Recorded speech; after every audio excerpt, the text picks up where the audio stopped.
Dobbiamo dircelo chiaramente che in questo mondiale, se non ci fosse la Red Bull, sarebbe conteso fino all'ultimo giro. Abbiamo visto qui a Silverstone delle qualifiche davvero emozionanti, con una McLaren che è riuscita a conquistare una P2 con Norris e P3 con Piastri. Forse è una delle sorprese più grandi di questo weekend, anche se vedendo quello che hanno dimostrato in Austria, dove si erano affermati come terza forza, hanno riconfermato anche qui a Silverstone di essere addirittura seconda forza, davanti a Ferrari. Una McLaren che è cresciuta tantissimo con gli aggiornamenti. Bisogna dare merito al team, allo sviluppo, alla gestione di Andrea Stella come team principal e Zak Brown, e vedendo l'inizio della stagione dove McLaren addirittura nelle prime due gare in Bahrain e a Jeddah è rimasta esclusa in qualifica con una macchina in Q1, ad oggi McLaren e Williams sono i team che sono cresciuti di più da inizio stagione, facendo valorizzare i loro aggiornamenti. Ma ne voglio parlare dopo di questa situazione. Andiamo a analizzare in questo video le qualifiche di oggi, come si è comportata la Ferrari a Silverstone. Abbiamo visto un Leclerc che ha commesso degli errori alla Chapelle e a Stowe, e nell'ultimo tentativo poteva anche migliorarsi per puntare a quella P2 che era l'obiettivo di Ferrari ad oggi. Abbiamo visto un po' di scintille tra Leclerc e Sainz in Q1. Perez non riesce ad arrivare in Q3 per la quinta volta di fila, e questo è qualcosa di allarmante. E abbiamo visto anche il caso di Verstappen che sembrerebbe aver sorpassato Russell con la bandiera gialla. Verrà penalizzato o non verrà penalizzato? Rispondiamo a questa domanda in questo video. Prima di continuare con l'analisi dei tempi delle qualifiche e il passo gara dell'FP3, vi ricordo di lasciare un like, di iscrivervi e attivare le notifiche, così non vi perdete nessun video che esce qui sul canale. Ogni giorno vi raccontiamo tutte le notizie della Formula 1 e di Ferrari, e vi dico anche la mia opinione in merito. Io sono Rastro e oggi andiamo a analizzare le qualifiche qui a Silverstone, andando a vedere lo straordinario capolavoro di McLaren, e vediamo anche alcune cose importanti che sono successe durante le 3 sessioni di qualifica.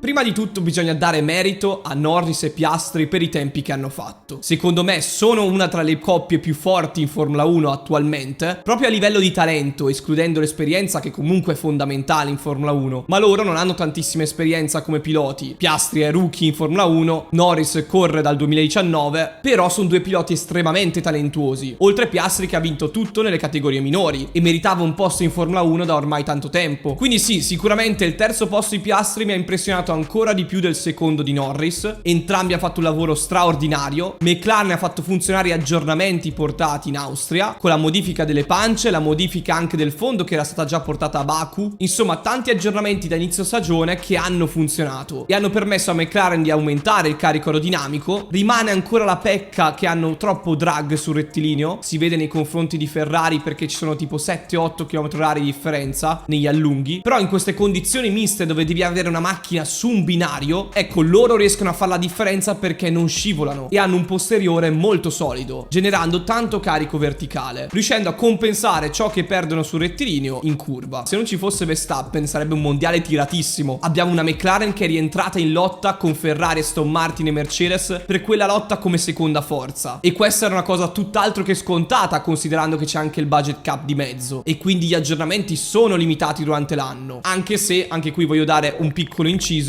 dobbiamo notare che rispetto all'anno scorso ci sono molti più team che stanno portando aggiornamenti, anche corposi in ogni singola gara. Forse sinonimo che quello che è successo a Red Bull l'anno scorso per quanto riguarda aver sforato il budget cap 2021 per questioni di catering, questa era la motivazione. Forse ha anche insegnato agli altri team a gestire il budget cap in maniera diversa, e non ci metterei la mano sul fuoco che qualcuno ha sforato il budget cap anche quest'anno, e lo scopriremo nella seconda parte di stagione. Detto questo, se uno vede le qualifiche di oggi vede un Verstappen che domina come sempre, e quindi una Red Bull che funziona con lui e con Perez invece delude, perché ricordiamo è la quinta qualifica di fila che Perez non riesce a qualificarsi in Q3, ed è qualcosa di inaccettabile se guidi una Red Bull. Capisco non poter arrivare a quella top 3 in Q3, però arrivare all'ultima sessione di qualifica è il minimo se sei un pilota Red Bull. Sicuramente c'è un blocco mentale da parte di Perez perché non è quello di inizio stagione. Invece vedendo le altre posizioni in qualifica vediamo una McLaren seconda forza, P2 Norris, P3 Piastri, Piastri, quarto Leclerc e quinto Sainz, quindi Ferrari terza forza, e sesto Russell, settimo Hamilton, con una Mercedes quarta forza. E addirittura una Aston Martin che si ritrova come ultima motorizzata Mercedes, dietro anche a Williams, in nona posizione con Alonso e 12ª posizione con Stroll, con Albon che riesce ad arrivare davanti al pilota spagnolo. Insomma, tutti i valori sono cambiati per queste qualifiche, però attenzione che i distacchi sono davvero minimi dalla P2 alla P7, quindi Mercedes sì, si è mostrata quarta forza ma è molto vicina a Ferrari e sul passo gara ha qualcosina in più della rossa. McLaren ha avuto un passo gara buono, quindi vedremo domani in gara come si mostrerà McLaren, anche perché farà più fatica a difendersi sul rettilineo avendo una velocità di punta minore. Quindi i valori sì sono stati rimescolati, ma Ferrari e Mercedes rimangono due team costanti rispetto invece a Aston Martin, che sta facendo molta fatica qui a Silverstone, come abbiamo visto anche in Austria e ancora prima a Barcellona, a differenza invece del Canada. Ma sono sicuro che in tanti di voi mi chiederanno: ma Verstappen doveva essere penalizzato per aver sorpassato Russell in regime di bandiera gialla? È una risposta difficile da dare, perché dalle immagini sembra che Verstappen sorpassi Russell in regime di bandiera gialla e quindi, stando a ciò, dovrebbe essere penalizzato. Però al tempo stesso, se andiamo a vedere anche i dati del GPS, sembra che il settore con bandiera gialla era non quello dove Verstappen ha sorpassato Russell, quindi non rappresentava quella zona di pista un pericolo. In quel momento in teoria c'era bandiera verde in quel punto e quindi Verstappen poteva fare il sorpasso. Questo è un punto da chiarire che devono verificare i commissari. Stando a quello che abbiamo visto finora, probabilmente Verstappen non verrà penalizzato. Lascio a voi il giudizio ovviamente su questa situazione. Russell ha riportato che secondo lui è stato superato in regime di bandiera gialla, Hamilton ha confermato la stessa cosa. Al tempo stesso Russell ha detto: non voglio che tolgano la pole a Verstappen perché se l'è meritata. Quindi vedremo, perché anche in Austria Mercedes e Red Bull non si sono date fastidio su quella situazione che era successa tra Hamilton e Verstappen. Probabilmente non succederà nulla neanche qui. Un altro episodio è stato quello tra Hamilton e Verstappen qui a Silverstone, dove Verstappen non ha rispettato il gentleman agreement superando Hamilton. Anche lì Hamilton e Verstappen in pista sono come cane e gatto, si inseguono, si danno fastidio a vicenda e questo è il risultato, insomma. Non mi sento di aggiungere nient'altro. Ma parliamo della gara di domani. Chi è il candidato a conquistare quel podio? Sicuramente nella giornata di ieri, di venerdì, in condizioni asciutto, abbiamo visto una Mercedes molto forte. Domani le condizioni saranno da asciutto, con un meteo nuvoloso, e Mercedes si è mostrata sul passo gara più costante di Ferrari. Però Ferrari parte comunque davanti e quindi ha questo vantaggio. McLaren ha come punto debole, se vogliamo, la velocità di punta, quindi potrebbe soffrire in zona DRS e potrebbe essere sorpassata da Ferrari e magari anche da Mercedes. Vedo quindi domani una lotta con Verstappen che dominerà tutta la gara, a meno che di problemi eccetera eccetera, e riuscirà a vincere. Secondo può arrivare Leclerc e terzo mi voglio sbilanciare con Hamilton, anche se, ripeto, McLaren partendo davanti ha comunque un gran vantaggio a inizio gara. Vedremo come lo gestirà. Ultima nota per concludere: Leclerc ha perso la pole position a Stowe, avendo perso la macchina e rallentato molto in uscita, dove Verstappen ha fatto la differenza sul suo tempo, altrimenti Leclerc era in prima fila. Questo è un punto importante che ci dimostra che Ferrari era seconda forza oggi, se Leclerc non avesse commesso quell'errore. McLaren è comunque leggermente più facile da guidare rispetto a Ferrari in queste condizioni miste, ma domani sarà un'altra storia. Leclerc si candida per essere secondo in gara. Per quanto riguarda invece la polemica tra Sainz e Albon per chi potrebbe essere il secondo pilota in Ferrari in futuro, stiamo parlando di fantamercato, quindi sono tutte supposizioni, però sicuramente un secondo pilota un pochino più facile da gestire potrebbe essere comodo a Ferrari. Sainz secondo me è un grandissimo pilota, un gran talento con tanta esperienza, fondamentale nello sviluppo, che riesce anche a azzeccare la strategia molte volte, però attualmente con Leclerc è comunque un pilota scomodo. Anche oggi abbiamo visto un battibecco tra loro due in qualifica, c'è rivalità, non è così tanta come è successo in passato per esempio tra Hamilton e Rosberg, però può creare un po' di frizione all'interno del team e non essere comodi in un'eventuale futura lotta per il mondiale di Ferrari. Vedo meglio per esempio come secondo pilota un Hülkenberg per 2 anni, anche un Albon che sta facendo molto bene a livello di risultati potrebbe essere una figura più comoda per Leclerc, e poi più avanti ancora potremmo vedere Barman invece in Ferrari con Leclerc. Questa è una mia opinione personale, però massimo rispetto a Carlos, che è un pilota velocissimo, fortissimo, che molte volte mette dietro Leclerc e che quindi va rispettato per questo. Certo è che sia Carlos che Charles sono due galli in un pollaio e quindi non sono facili da gestire. Fatemi sapere nei commenti cosa ne pensate di queste qualifiche e di tutti gli episodi che sono successi. Fatemi sapere anche ovviamente il vostro pronostico della top 3 del podio della gara di domani. Come vi ho detto prima, io dico Verstappen, Leclerc, Hamilton. Qui da Astra tutto, ci vediamo a un prossimo video.